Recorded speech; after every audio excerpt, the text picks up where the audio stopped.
ఫ్లఫీగా ఉండే కేక్‌ని ఇంట్లోనే మనం చాలా ఈజీగా చేసేసుకోవచ్చండి. ఇవాళైతే ఈ కేక్ తయారీ కోసం అగారో ఎగ్ బీటర్‌ని ఉపయోగిస్తున్నాను.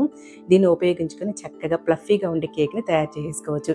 ఇక్కడైతే నేను 1 కప్పు మైదా, 1 కప్పు షుగరు, 3/4 కప్పు నెయ్యి, 2 స్పూన్ల గోధుమ రవ్వ, బేకింగ్ సోడా కాస్త, బేకింగ్ పౌడరు, అలాగే వెనిల్లా ఎసెన్స్ ఒక 3 గుడ్లు వరకు తీసుకున్నానక్కడ.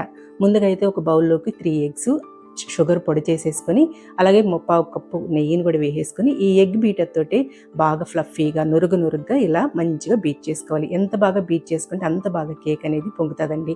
ఇంకా అందులోనే మైదా పిండి, ఇంకా అలాగే 2 స్పూన్ల గోధుమ రవ్వ, baking soda, baking powder, vanilla essence చివర్లో యాడ్ చేసేసుకొని మంచిగా ఇలా ఒకే డైరెక్షన్‌లో ఇలా కలిపేసుకోవాలి. అలాగే ఇంక నేను దీన్నైతే నార్మల్‌గా స్టవ్ మీద పెట్టి కుక్ చేస్తున్నాననమాట.